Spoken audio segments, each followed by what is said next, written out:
Le Messie is back. Salut à tous et à toutes, j'espère que vous allez bien. Chaque jour quand on dort et qu'on se réveille, il y a des nouveaux dossiers. Chez les Pembe, ça dort jamais. Quand il y en a une qui divorce, là, le lendemain, il y en a une qui se marie. Quand il y en a une qui se marie, là, demain, il y en a une qui divorce. Ça chôme jamais chez les Pembe. La belle influenceuse congolaise Jessica Pembe s'est mariée ce week-end avec un membre du gouvernement nigérien du nom de Moulay Abdullah. Elle s'est mariée en tant que deuxième femme.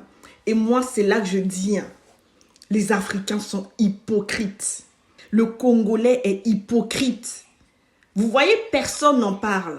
Personne n'en parle. Je vois même les gens venir défendre en mode, oui, mais même si elle est belle, elle a tout à fait le droit d'être une deuxième femme. Dites-vous, ça fait des années qu'elle sort avec ce monsieur. Et ce monsieur est déjà marié de base depuis plus de 13 ans. Il a eu 4 enfants avec sa femme actuelle. Il a quand même décidé de la prendre en tant que deuxième femme, étant musulman de confession. Vous voyez, avant même de la marier, disant elle était maîtresse. Mais les Congolais, personne n'en a parlé. En fait, c'est là que je me dis, vous choisissez vos victimes. Vous choisissez vos moins chers. Vous avez lapidé Koffi Olomide. Vous avez mal parlé de lui. De Cindy le cœur pareil. Mais pour Pembe là, j'ai vu personne parler, J'ai vu personne attaquer Didas Pembe, Jessica Pembe. On enlève le métissage. Et puis on rajoute la peau noire. Tous les blogueurs allaient sortir pour la corriger.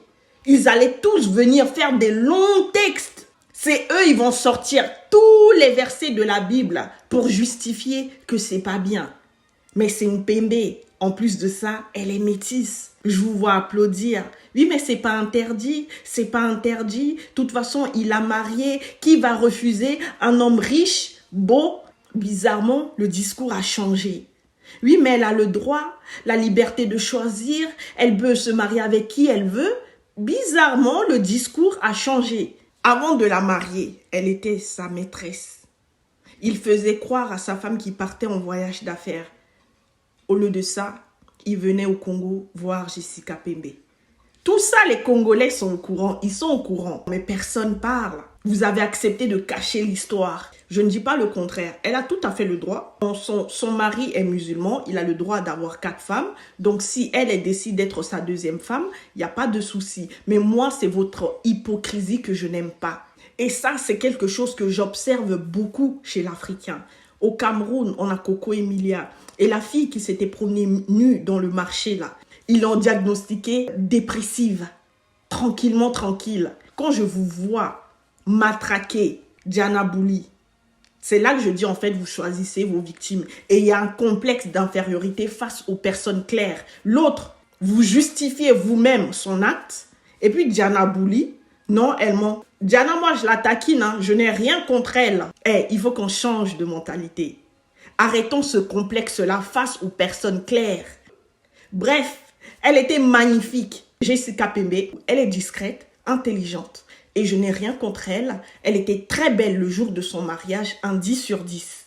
Félicitations aux mariés et restez connectés. Moi, c'est Indiana Shelley. N'oubliez pas de me suivre sur mes réseaux sociaux. Bravo à Jessica Pembe. Si elle a accepté d'être deuxième femme, c'est son choix. Son mari a les moyens de sa politique. Donc, qu'est-ce que je peux dire? En plus, c'est un membre du gouvernement. Donc, peut-être un jour, Jessica Pembe va être première dame du Niger. Restez connectés. N'oubliez pas de me suivre sur mes réseaux sociaux. À très bientôt.